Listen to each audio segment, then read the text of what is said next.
Welcome back. Today we're going to talk about a very important and germane topic, and something that all of you will face at some point or another in your lives as managers, and namely, that is corporate social responsibility.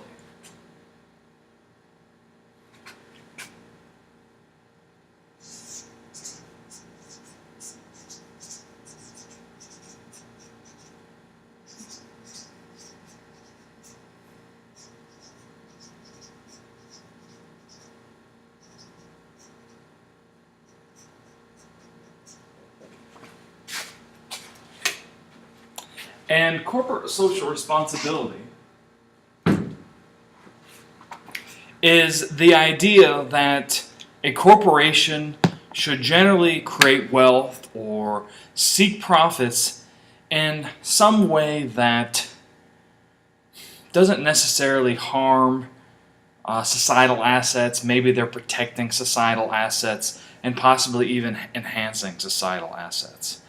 So generally speaking, it's about wealth maximization without harming your stakeholders. Okay?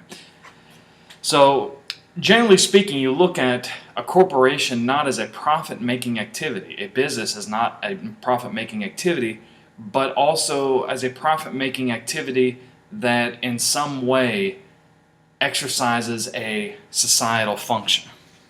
Now, people that are pro-corporate social responsibility say that it's a good idea for about three reasons. They say, well, one, it's ethical. You should promote justice. So whenever you're trying to make a profit, you should also respect your stakeholders. Treat others as you wish to be treated, kind of thing. Some people say that it's because it's practical. It doesn't really cost much. It doesn't take much effort to engage in corporate social responsibility, so why not do it? And then, of course, they also argue that it's necessary because other forces don't fully impose or draw responsibility on corporations. So in other words, think of, when we talk about business, government, and society, there's kind of gaps. Okay, think about it. Why is there even a government in the first place? Well, because members of society and businesses in some way fail to respect or protect each other. So the government is there as kind of a gatekeeper, and they're the ones that come up with laws and things like that because society and business were unable to do that. Why do businesses frequently exist? Well, think about it. Governments don't necessarily produce all of the goods that you need in a normal economy.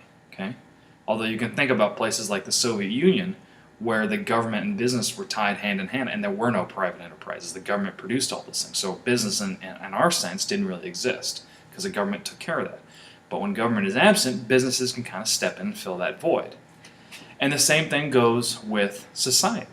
When you think about in, 50, 75 years ago, when there wasn't like Medicaid or Social Security and a lot of the social welfare policies that we have today, who took care of the poor, the sick, and the injured? Well, it was either a family as a member of society, or it was social organizations like the church.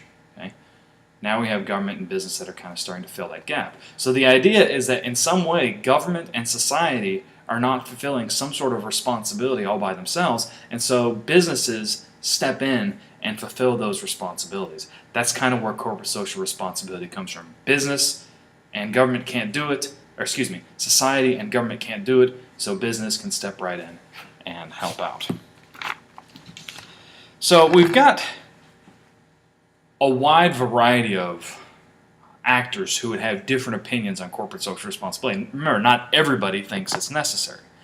Of course, the two that would reject corporate social responsibility would be your extreme left-wing groups. Okay, I'm thinking of in particular, like your communists, your radical progressives, these kinds of people, because they would believe that the state should fill the functions of corporate social responsibility. The state should be taking care of society, not businesses.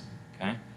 On the other hand, you'd have free market conservatives, and they would also be anti-corporate social responsibility. The reason being that a business is the most responsible when it's making or maximizing profits. So they'd also be anti-corporate social responsibility. Now, another thing you might want to think about is that Adam Smith, now he later disagreed with this sentiment, but early on in his theorizing, he believed that businesses inherently exercised moral restraint. They kind of always just did the right thing, and therefore the government didn't need to intervene. Later in life, he didn't really agree with that position. So people that are kind of not extreme left and not extreme, wouldn't say extreme right, but perhaps extreme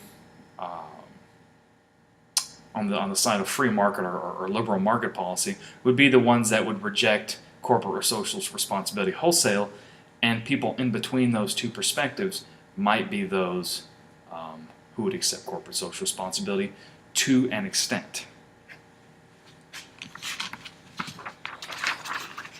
Now, corporate social responsibility is generally seen to be a somewhat recent development. Okay, again, as I mentioned, Adam Smith kind of saw that corporations had their own moral restraints, so he commented on social responsibility, but not too much.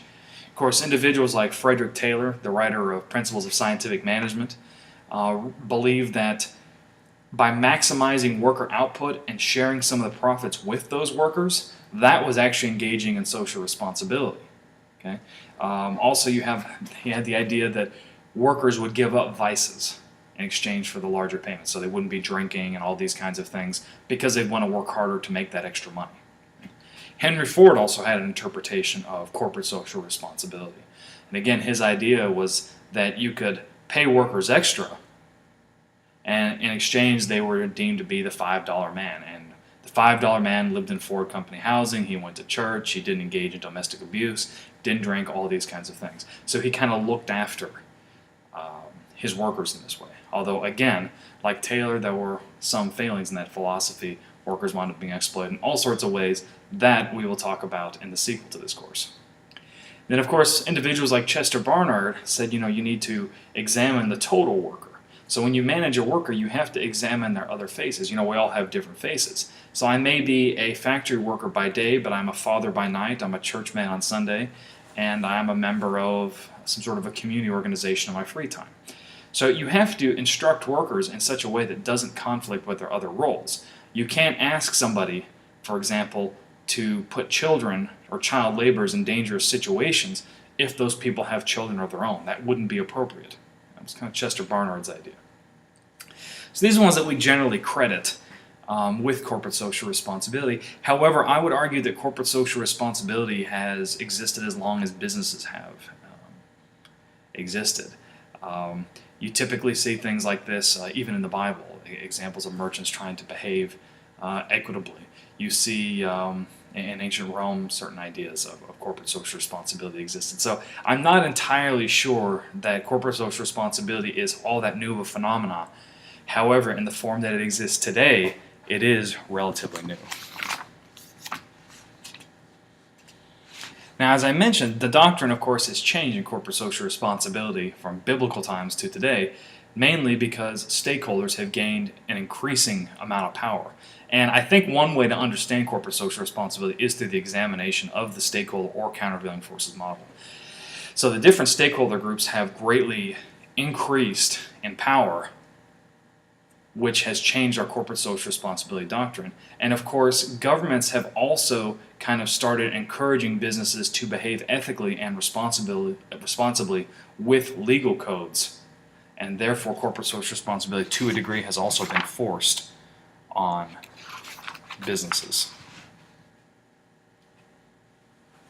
So that wraps up our introduction to corporate responsibility. Our second video will give just a little bit more of a U.S. historical version of corporate social responsibility.